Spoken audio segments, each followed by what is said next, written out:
Muy buenas tardes, mis amigas y mis amigos de este subprograma Careo. Una vez más con todos ustedes en lo que ya es una tradición aquí en Cinevisión, su canal 19. Don Osvaldo Santana. Don Lito Santana. ¿Cómo le va? Estamos bien. ¿Y Omar qué dice? Muy bien, muy bien. ¿Cómo están ustedes? Yo me siento bien. Primera reunión de nosotros tres del este año 2022. Sí, hay una oferta Las bastante... circunstancias que vive la humanidad Sí. nos fue apartando y el que tuvo más después de mi reintegro fui precisamente yo. Sí, ha estado... Estuve auxiliándolo a los dos. Yo creo que sí, nos tapa nuestras... Sirvo para algo. Nos tapa nuestras ausencias.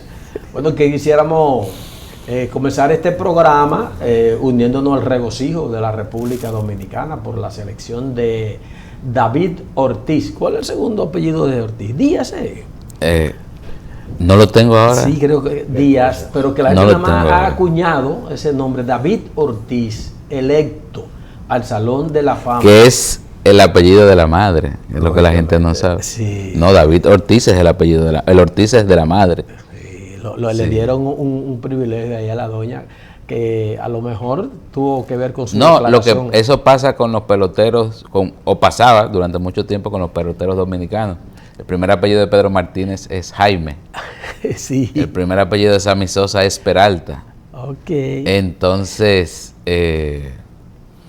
por un asunto de que los americanos no usan tanto el segundo apellido, entendían a la hora de organizar los nombres que el último apellido era el apellido y los otros eran los nombres. Cultura con sabrosura. Sí. Entonces, Ortiz sorprendió a mucha gente, sobre todo porque habían nombres sonoros. Omar, que al lado de él lo colocaban como por encima de su capacidad en el béisbol. Sin embargo, fue seleccionado en primera oportunidad, Sí. lo que también es muy satisfactorio. No, para claro, su carrera. es un doble reconocimiento porque la inmensa mayoría de los peloteros son elegidos, y muchísimas gracias por las imágenes, son elegidos después de la primera vuelta. Es una cuestión de un asunto histórico de los de los periodistas que eligen al jugador más valioso, Salón de la Fama. Usualmente tratan de enmendar a los que no han sido elegidos antes y entonces por eso el que le toca por primera vez lo dejan como guardado ahí.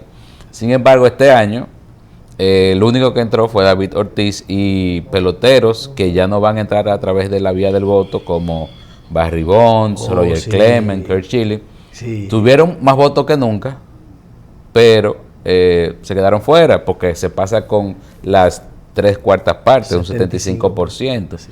Y nada, un regocijo nacional. David Ortiz realmente fue una figura no solamente dentro del terreno, sino que se ha mantenido muy cercano a los dominicanos a través de las de su forma de ser primero. Segundo, los programas que ha mantenido a través del tiempo para favorecer a niños dominicanos principalmente. Y tercero, porque además es una persona que le gusta estar en la calle y entonces es muy visto, se le ve muy frecuentemente en las ciudades y en los pueblos del país. Creo que sí, que eso. Bueno, solo un detallito, una suerte de remembranza sobre Ortiz. Estando yo en el Listín Diario, trabajando en el Listín Diario, participé en un desayuno con David Ortiz y le pregunté cómo era que se hacía él para dar tantos jonrones, cómo era la cosa. Y él me dijo, es que cumplo siempre una rutina. Pero, ¿qué significa eso? ¿Cómo una rutina? Ah, disciplina y hacer todos los días la misma cosa. Para mí fue interesante porque lo que reflejaba era que para hacerlo sus hazañas se necesitaba mucha dedicación, mucho esfuerzo, mucha entrega. Es la parte que no se ve en el mundo de los deportes y sobre todo para escalar tan alto como las grandes ligas. Esa gente tiene que trabajar mucho y solo se consigue cuando los que aspiran, cuando los que llegan, se dedican sistemáticamente a una vida de entrega, de sacrificio y ambición.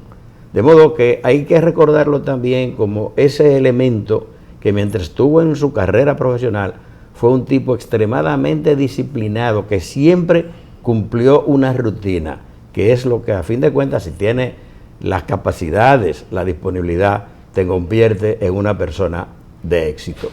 Bien, nuestras felicitaciones a David. Y por cierto, siguiendo con un tema deportivo, medio extraño en Careo, ¿verdad?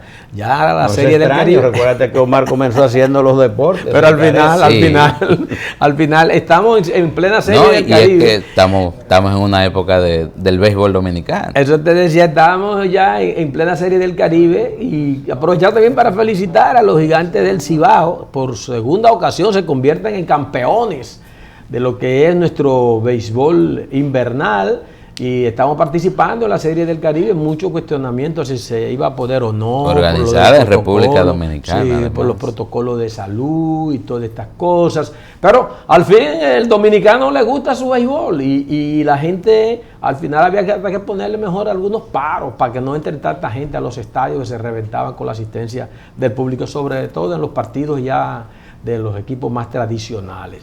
De modo tal que nosotros de verdad que nos sentimos también en ese ambiente deportivo que vive la República Dominicana con estas situaciones que nos han estado ocurriendo y que son positivas para lo que es nuestro país, en que cualquier cosita cuenta ya con esta situación que está viviendo el mundo.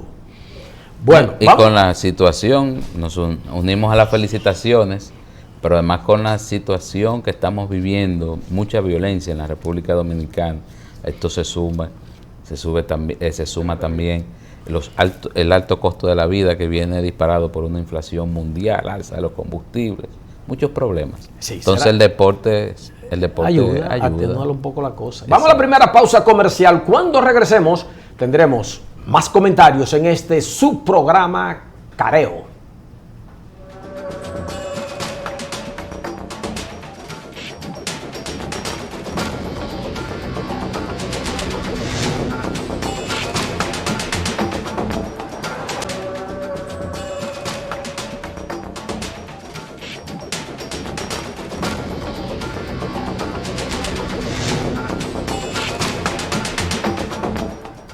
Muy bien, de retorno con todos ustedes en este programa Careo, del cual siempre estamos agradecidos que le podamos dar continuidad. Bueno, Omar casi orilla un tema interesante que está pasando con lo que es nuestra República Dominicana. El gobierno de los Estados Unidos cada cierto tiempo, su Departamento de Estado emite algunos alertas para países en lo que ellos entienden que tienen que prestarle atención a la protección de sus ciudadanos, dándole orientaciones de dónde viajar, en qué época viajar, cómo comportarse en esos países. Y nosotros hemos caído en esa lista, que para muchos es un poco desproporcionada, pero están advirtiendo a sus ciudadanos que se aguanten de ingresar a República Dominicana. Se aguanten, no, que no viajen. Que no viajen, sí, que se aguanten de no venir acá, que no viajen a territorio dominicano. Y dicen las causas. Primero dicen que hemos tenido un rebrote de COVID-19 y que los números están ahí, lo que estaba dando el gobierno dominicano. Nosotros llegamos incluso a sentir nuestra preocupación porque en una semana hubo más de 20,000 casos, un día 5,000, en otros 6,000, en otros 7,000 y tanto, pero parece ser que los estrategas del gobierno en el manejo de esa quinta ola que vino después del mes de diciembre tenían la esperanza de que eso iba a bajar y efectivamente los últimos reportes que están haciéndose en estos días nos indica que ha habido una baja en esto, pero Estados Unidos no está satisfecho, parece, con esto. Y lo mismo, otro aspecto de preocupación para ellos, es el asunto de la delincuencia en República Dominicana, en lo que el ciudadano no se siente seguro en las calles, ni en los centros de diversión, ni en los lugares en que se traslada a las personas cuando viene a labores de disfrute o en sus viajes turísticos. Y esto naturalmente para el país no es un buen indicativo porque Estados Unidos, independientemente que hayamos avanzado en otras zonas del mundo, sigue siendo nuestro principal cliente en materia de turismo. No, y hay que decir que la República Dominicana había recibido el año pasado un 60% de clientes, de turistas de Estados Unidos, y luego el 40% restante europeo mayoritariamente y canadiense. Lo que quiere decir que uno espera, o mejor dicho, tiene que decir, ojalá esto no tenga un impacto demasiado duro en el turismo dominicano. Sin embargo, independientemente de los deseos nuestros, hay que reconocer que este informe del Departamento de Estado llegó en una semana posterior a un incremento de los casos de COVID. Estamos hablando de una semana antes, andábamos por los 5.000 casos diarios, 4.000 casos diarios, que para un país como el nuestro decimos de más o menos 12 millones de habitantes, porque tampoco hemos hecho un censo en los últimos años, es una cantidad responsable. Llegamos a tener más de 50.000 casos activos, de acuerdo con las cifras del Ministerio de Salud Pública. Sin embargo, así como tuvimos una ola que hizo unos picos bastante altos, como nunca, aunque asimismo como nunca tan letales, o poco letales, una letalidad bajísima, ha comenzado a bajar. Esa meseta ayer, viernes, se estaban reportando 1.500 casos de COVID y los casos activos se habían reducido en 13.000, más o menos, un poco más de 13.000 casos. Una reducción que de una semana a otra, más de 20.000 casos. O sea, nos estamos recuperando aparentemente bastante rápido de esta ola que trajo el Omicron. Pero no hay que preocuparse demasiado por la advertencia de los Estados Unidos. Hay que recordar que en junio del año pasado se hizo una advertencia parecida, en noviembre igual, y ahora en enero. Y además, en la lista en que aparece República Dominicana, son 112 o 122 países, 112 países, es decir, medio mundo. Y en el nivel 4, como estaba la República Dominicana en su momento, estaban también un vecinito ahí cercano, que es Canadá, de los Estados Unidos. También está Bélgica, que es un destino turístico importante en Europa, las Bermudas, Bahrein, Colombia, Panamá, Costa Rica, Portugal, Qatar, Israel, Suiza, Irlanda. Este es un problema global. Y los Estados Unidos hacen esa advertencia a sus ciudadanos, que también saben que eso es parte de su política de protección de ciudadanía. Ahora bien, eso sí preocupa mucho a las autoridades dominicanas. Es muy sensible para las autoridades dominicanas y creo que incluso le irrita. A ellos le irritan, al presidente en particular, eso le inquieta cuando ven que el Departamento de Estado hace ese tipo de advertencia, porque no solamente fue la cuestión de la COVID-19, sino que también advierte por la inseguridad. República Dominicana, dice Estados Unidos, es un país inseguro. Nosotros que estamos aquí acostumbrados, ¿verdad?, a lo que ocurre aquí, a la gente que la matan en las calles, no es una matanza, pero a cualquiera lo asaltan, lo golpean, le llevan lo que tiene o le dan un tiro. Es una rutina. Pero, y la misma, y disculpe que le interrumpa, la misma violencia que la policía denomina social. O sea, la que se genera que en una fiesta, bájame esa música. Sí, pero esa es otra que podemos evitar porque uno no está obligado a ir a una fiesta, ni ir a un colmadón. Ahora, que tú vayas tranquilamente por la calle y vengan unos tipos, unos bandidos y te atraquen y te maten, eso es un serio problema. Y estas autoridades que tanto abogaban por la seguridad. Yo recuerdo al presidente Abinader cuando proponía, siendo candidato, que iba a traer a William y a a lo otro, y a tal, anunció su propio plan de seguridad en la oposición y no han podido con eso. El Ministerio del Interior inauguró esta semana un sistema, el sistema ese que ellos tienen, que es el modelo de, vamos a decir, PRM, de seguridad en la provincia de Barahona, pero igual, siguen los crímenes, porque es que un sistema, una sociedad que no logra satisfacer las grandes necesidades de la población. Hay mucha mucha gente desempleada, hay muchos problemas, la misma policía que no termina de alinearse, que a veces son en sus miembros, incrementan la criminalidad.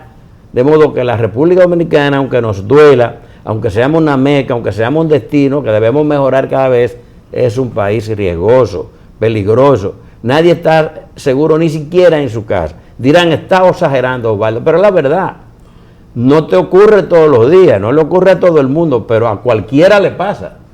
Y naturalmente que todos los seres humanos aspiramos, además de la libertad, que es fundamental, a vivir con un mínimo de seguridad, y creo que ese debe ser uno de los empeños de quienes nos gobiernan.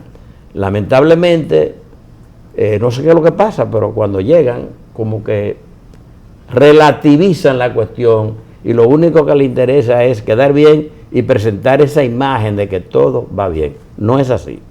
Tiempo de la próxima pausa comercial. Cuando regresemos habrán más comentarios en este subprograma Careo.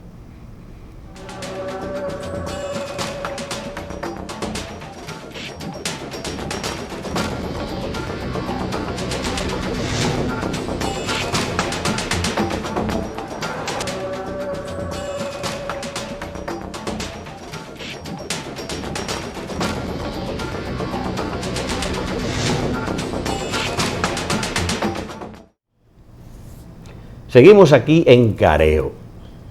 Yo quiero, antes de que mis amigos y hermanos, hijos y hermanos, sigan con sus enjundiosos análisis, felicitar a una persona, a Soledad Álvarez, que ganó el Premio Nacional de Literatura 2022. Soledad Álvarez es una intelectual completa, total, de una gran entrega, poetisa, que ama, ¿verdad?, la literatura y ha trabajado muchísimo, que creo que es un premio merecido, y mis felicitaciones, que yo sé que Lito y Omar comparten. Felicitaciones, Soledad. Bueno, siguiendo con felicitaciones ahí mismo, porque estamos como concatenando algunos temas. Tenemos lo que pasó en Honduras, una presidenta, la primera que llega a esa posición una mujer del Estado, una mujer, Xiomara Castro. Para muchos le sonó cómodo, porque fue que República Dominicana, cuando se le dio un golpe de Estado a su esposo, que era presidente, Manuel Zelaya, le abrió los brazos. Ese hombre se salvó allá, mire, de suerte. O sea, cada vez que dan un golpe de Estado, lo que podría ocurrir con la suerte del presidente es impredecible. Se dice que el señor Leonel Fernández, entonces incumbente del Estado, en el 2010, sí, jugó un papel clave para sacarlo vivo de Honduras, porque lo querían picar, la ultraderecha hondureña.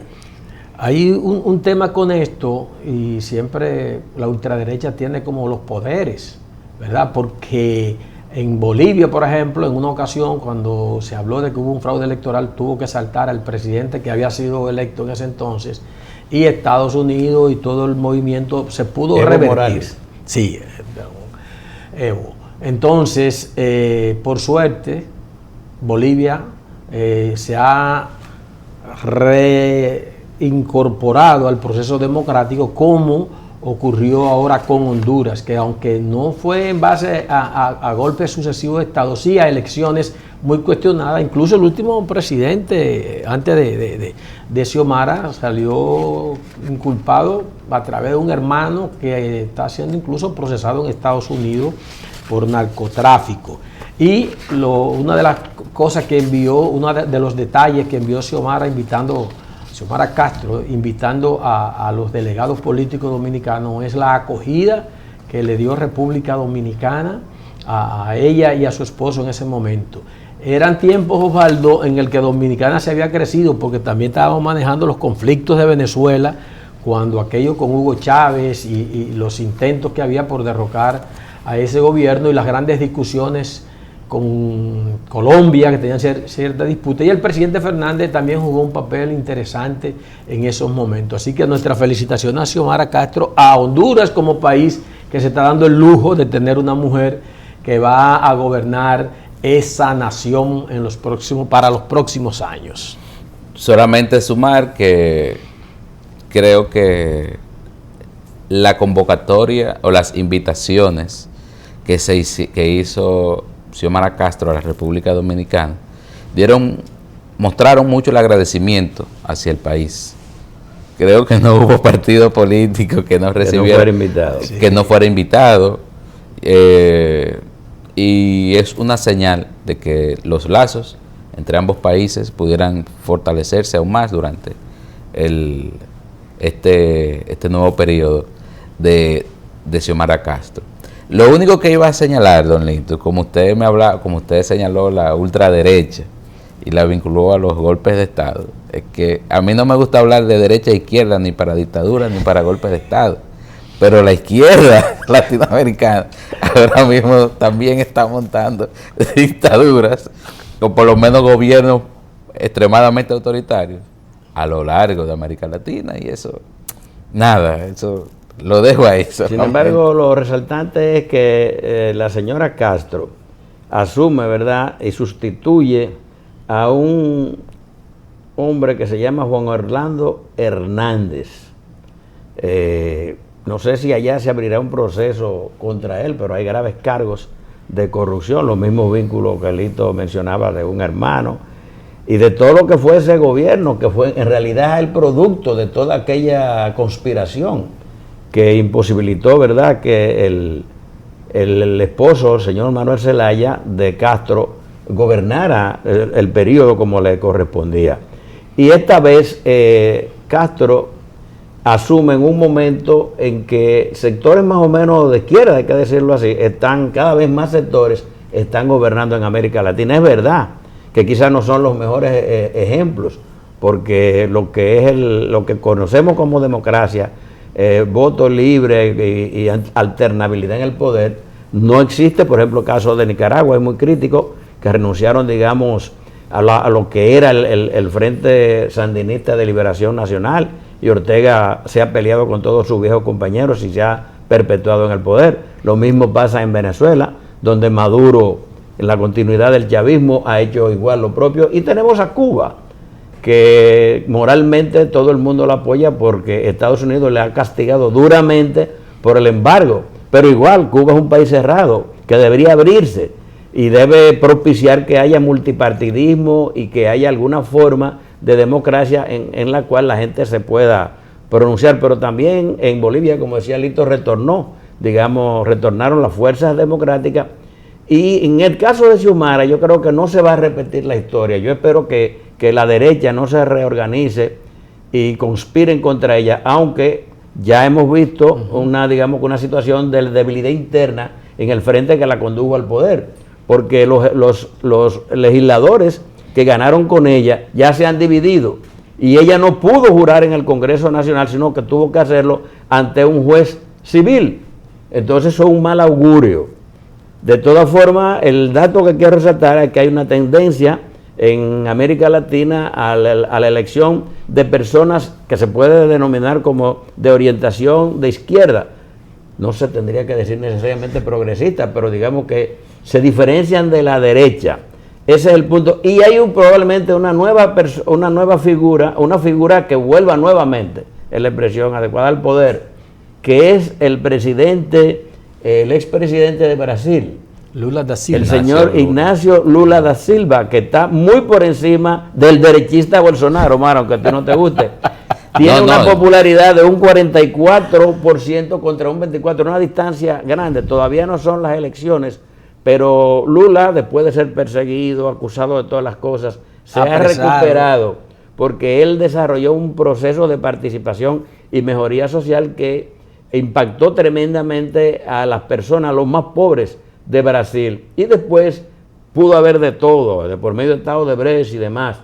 Pero la realidad es que él, digamos que fue el auspiciador de lo que es el sentido de, no de repartir, pero de propiciar que los grupos menos favorecidos reciban algunas compensaciones sociales que le permitan elevar el nivel de vida. Mejoró la economía de Brasil, generó miles y miles de empleos y convirtió a Brasil incluso en una potencia exportadora. Eso hay que decirlo. De modo que lo que se espera es que una persona de orientación, en este caso se puede decir francamente progresista, gane las elecciones del gigante sudamericano. Así es, tiempo de la próxima pausa. Regresaremos con más comentarios aquí en Careo.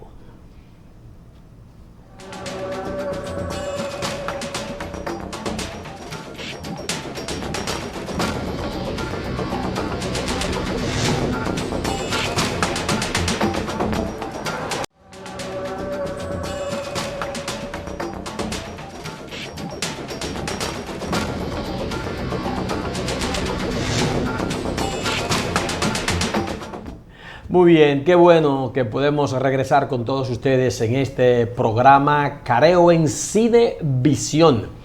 Mujeres va a tener títulos fundamentales en este programa de hoy. Hay una señora que se llama Santa Arias. Santa Felicia Arias. En Baní. Famosa se hizo no por haber logrado nada importante, sino por ser agredida. Una víctima. Una víctima, que en las redes eso estremeció todo lo que son los sistemas de comunicación por internet, cuando un señor en una jipeta, ellos tuvieron un accidente, ella venía, ya la gente conoce esa historia, y no es tanto el hecho del accidente que estamos registrados como uno de los países donde más accidentes de tránsito hay en el mundo, sino que él se desmontó y ya ustedes saben la historia, la atropelló, se declaró en fuga, la policía hizo 2000 operativos, incluyendo el propio jefe de la policía, que se desplazaron todos sus equipos investigativos hacia Baní y al final, después de 15 días, pudieron apresarlo cuando se escondía en un lugar que se llama El Fundo. Dicen algunos que fuera una especie de hotelito, otros dicen que fue corriendo, se metió ahí, en fin. Pero él dijo después al final, pidiéndole excusa a la joven, que era que él estaba bajo los efectos del alcohol, que no es un tipo violento, que es un hombre de trabajo. Parece que Santa le creyó y retiró la querella. Dice que no, que lo va a perdonar, que ella no. Lo está perdonando y que si es por ella que ni lo persigan ni lo sometan a las noticias. Que lo puede soltar en el clásico dominicano. Un desistimiento. Sí, desistió de la querella. A mí a mí me llama la atención en este juego de las redes sociales y los medios de comunicación, como una situación entre dos personas se convierte en un tema nacional. Internacional no, ya. Porque fue una agresión muy... No, claro que sí que lo fue. Pero ella no quería que le dieran un golpe. Quizás no quería hacerse viral. No quería hacerse paladín de una problemática dominicana. Ella es una mujer pobre, una jornalera, según cuenta la familia, una mujer que ni empleo tiene, hace un picoteito aquí mañana, otro por allá, una mujer que vive de día a día. Que fue operada, tuvo una cirugía de corazón abierto. Y yo me pregunto, dentro de, quizá atreviéndome a ponerme en del lado de ella, y, o sea, ella no andaba buscando esto. Ella lo que quizás andaba buscando era justicia y, en principio, una indemnización, una cosa así. Una indemnización, exactamente, porque fue agredida, como dice don Osvaldo, de una manera atroz, brutal, vergonzosa, además. La tiraron al piso varias veces, la dejaron tirada y se fueron. O sea, la dejó él. La dejó tirada, exactamente. Porque la mujer que acompañaba a este tal Villalona. Alexis Villalona. Sí, trató de intervenir ella. Entonces, a mí, dentro de su situación, duró 2 semanas en una casa de acogida, que uno le dice casa de acogida, pero uno no ni conoce las condiciones, no sabe cada qué tiempo se comunicaba con la familia. O sea, ella pasó por un proceso. Un trauma, sí. Entonces, a mí no me sorprende que ella haya llegado a un acuerdo con el agresor. No me sorprende y ni me interesa. Ella no ha dicho que llegó a un acuerdo. Es el abogado quien ha hablado. Pero evidentemente, ya retiró la querella, ya admitió, ni que retire la querella, ni que lo perdone, porque ese proceso, quien lo sufrió ha sido, Bueno, siempre, ella había dicho ha sido ella. y proclamado que ella iba a seguir hasta el final, que nunca iba a desistir. Porque se dice hasta las últimas Que consecuencias. iría así mismo hasta las últimas consecuencias. Pero la pobrecita se quebró. Hay quienes han cuestionado la validez de ese tipo de desistimiento. Generalmente cuando eso ocurre es porque ha habido quizá alguna compensación. Ahora, desde el punto de vista de la ley es muy censurable lo que hizo Villalona, pero el abogado, que no es un tonto, ha procedido, yo creo, de acuerdo con la norma, y se ha amparado en el artículo 31 del Código Procesal Penal sobre acción pública e instancia privada, que es que cuando la víctima desiste, ¿verdad?, de la acusación, e incluso llega hasta, en este caso parece que hubo necesariamente que haber un acuerdo, el Ministerio Público no tiene posibilidad de accionar. No porque en todos los casos el Ministerio Público no está facultado, porque sí, si se trata de un acto de acción pública en el que los hechos así lo tipifiquen por la naturaleza y el alcance, ¿verdad?, de los efectos, está en la obligación de hacerlo. Pero en este caso yo creo que fue más o menos la atenuante, es que de acuerdo con el mismo Código Procesal Penal, depende de la instancia privada de la persecución de los hechos punibles en los casos siguientes: vías de hecho, golpes y heridas que no causen lesión permanente. Entonces, los golpes que ella sufrió, que fueron muchísimos trompones en la cara, no han causado lesión permanente, no ha habido heridas.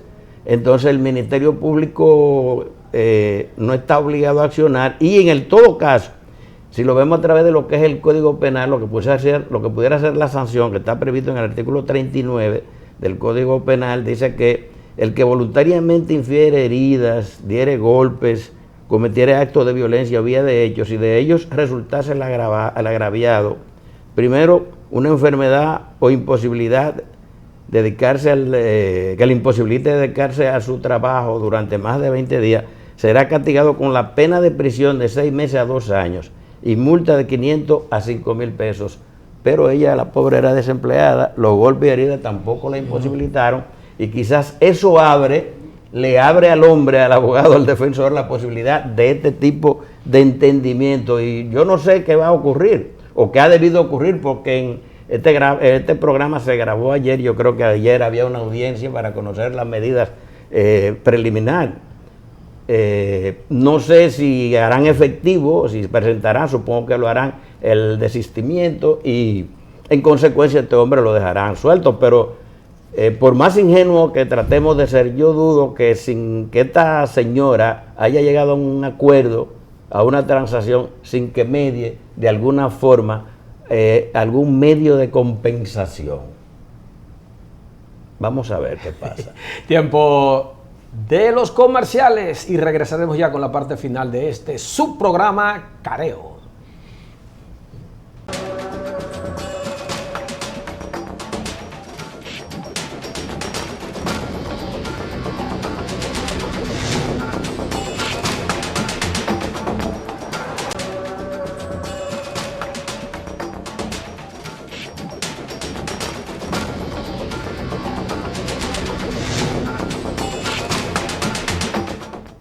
Muy bien, retornando con todos ustedes aquí en Careo. Bueno, Osvaldo, la política como que asoma y se retira, asoma y se retira. Pero mañana, domingo, hay una actividad en el Partido Revolucionario Moderno que todos saben más o menos lo que va a ocurrir.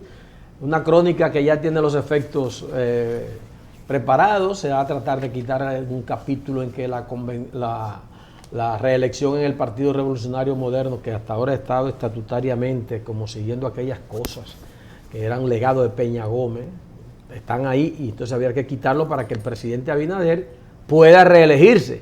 Él dice que no está todavía en eso,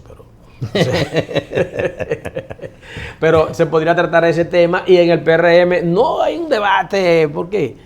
Lo que cuestionan, que la figura no de la reelección en sí ya no existe. Está todo el mundo de acuerdo con que puede ser un periodo y otro sin que jamás pueda volver a presentarse, pero tampoco hay muchos adversarios para el 2024 en ese partido que uno pueda decir.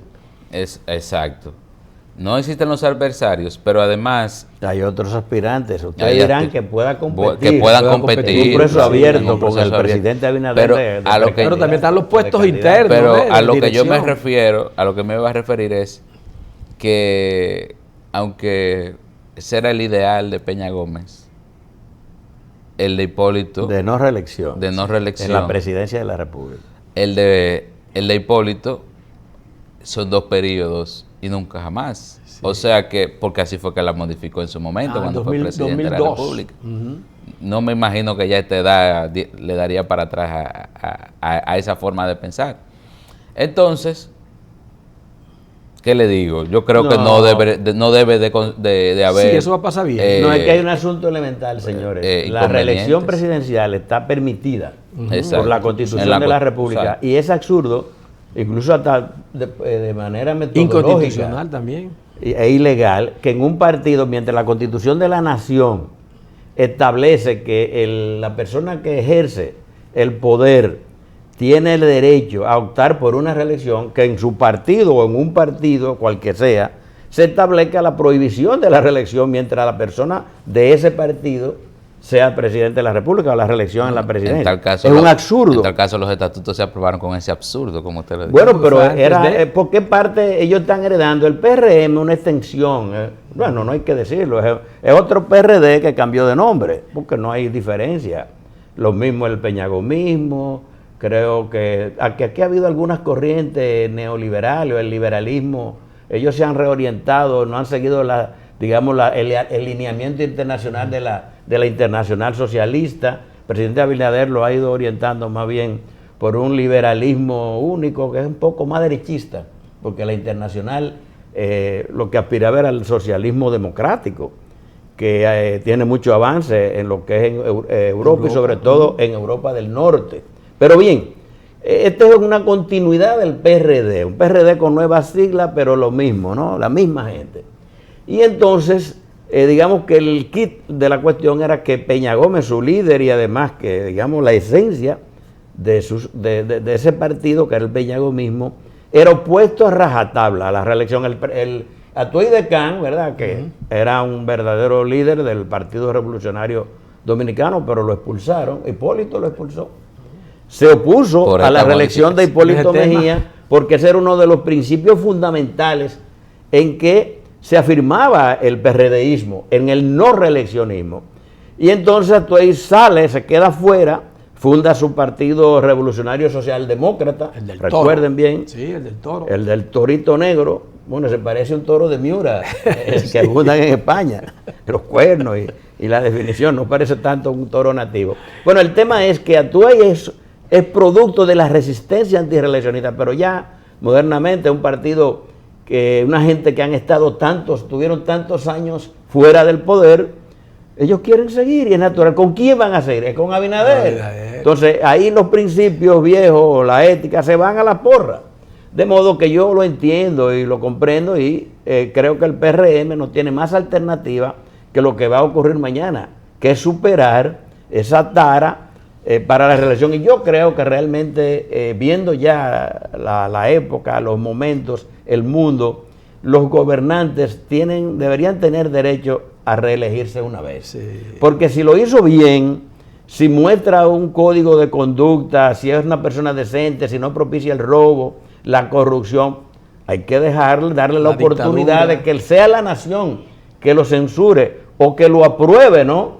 Pero no decir, no, tú no vas porque está prohibida la reelección. Pero además están las otras ofertas. El país podrá escoger, además del que se está eligiendo por una caterva, como siempre ocurre, de candidatos.